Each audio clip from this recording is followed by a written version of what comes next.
Hi guys, back to my channel my home lifestyle.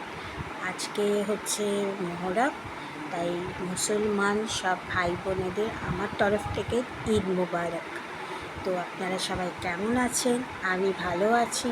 আর আজকে আমার ছেলের ছুটি আছে, কারণ ঈদ মুবারকের জন্যে মহরমের জন্যে ঈদ মুবারক না, মহরমের জন্যে ছুটি দিয়েছে। তো আজকে কোনো পরীক্ষা নেই, আবার কালকে পরীক্ষা আছে সায়েন্স।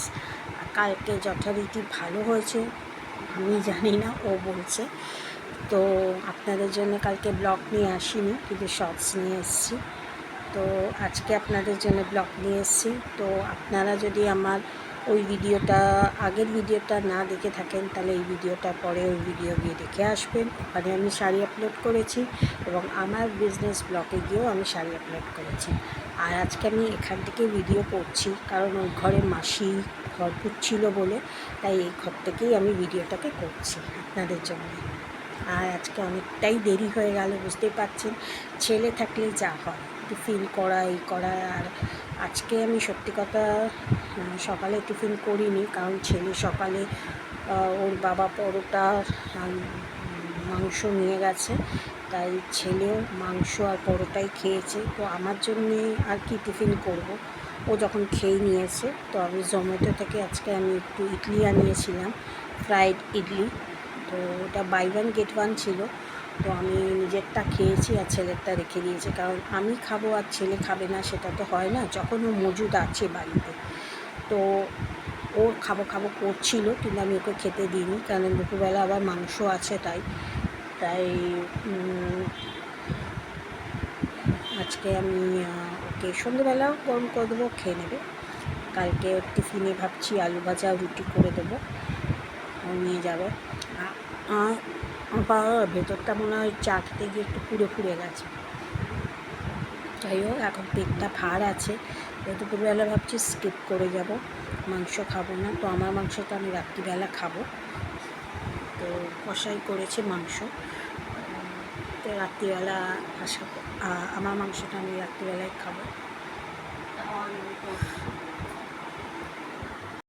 মিটা এসেছিল ওই আয়ুষের আলমারিটা থেকে একটা গেঞ্জি বার করে দেখবার জন্যে। তো যাই হোক, তো এই হচ্ছে ব্যাপার স্যাপার।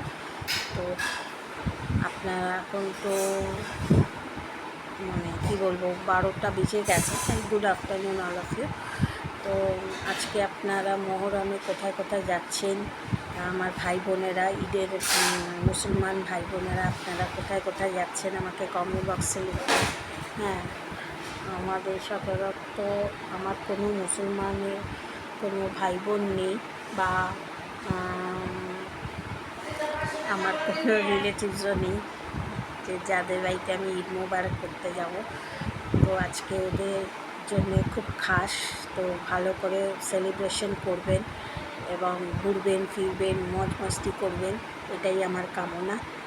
আর আমি তো বাড়িতেই বসে থাকি, বাড়িতেই বসে থাকবো, এটা আমার কামনা।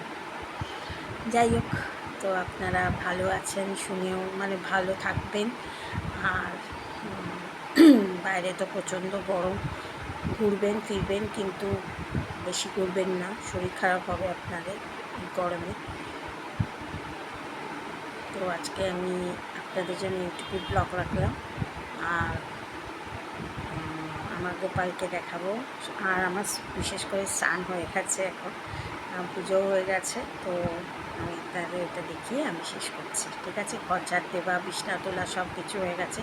ছেলে আপাতত এখন স্নান করতে গেছে, বকেছি, আমি মোবাইল নিয়ে খেলছিল, তাই বকাবকি একটু করেছি, তাই স্নান করতে গেছে। তো তার আগে পড়ছিল বটে। তো কালকে সায়েন্স পরীক্ষা, জানি না কী করবে। চলুন, আজকে আমি এই পর্যন্তই রইলাম। যদি ভালো লাগে তাহলে প্লিজ লাইক করবেন, শেয়ার করবেন সবার সঙ্গে, আর যদি পারেন তো সাবস্ক্রাইব করে দেবেন দুটো চ্যানেলকেই। চলুন, হ্যাঁ, এই যে আমার গপ্পু সোনা খাটে বসে এনজয় করছে, এনজয় একদম। আর এই যে ছেলের ওইটা মালাটা পড়ে রয়েছে, ছেলে স্নান করতে গেছে, এখন এসে গেছে। আর এই যে আমার পুজো দেওয়া হয়ে গেছে অলরেডি স্নান করে। আর বাইরে একটু চলুন পরিবেশটা দেখিয়ে দিই, যা গরম আপনাদের জন্য দেখিয়ে দিচ্ছি। না রোদ্দুর নেই বটে, তবে মেঘলাও নেই, ভালো ওয়েদার, কিন্তু খুব গরম। দেখুন বাইরে ওয়েদার খুব গরম, রোদ্দুরও নেই আবার মেঘলাও নেই, কীরকম অদ্ভুত ওয়েদার। আর ওখানে বাসন সব পড়ে রয়েছে, মাসি ঘর পোছা হয়ে গেছে বটে, কিন্তু ওই বাসন পড়ে রয়েছে, বাসন মাজবে এখন। এই হচ্ছে পরিবেশ। আজকে কুকুরগুলো নেই বলে বেরোতে পারলাম, না তো কুকুর থাকলে বেরোতেও পারা যায় না। আর দরজাটা বন্ধ আছে। তাহলে আজকে এই পর্যন্তই রইল। যদি ভালো লাগে প্লিজ লাইক, শেয়ার, কমেন্টস করে দেবেন আর সাবস্ক্রাইব করবেন আমার চ্যানেলকে। চলুন, বাই।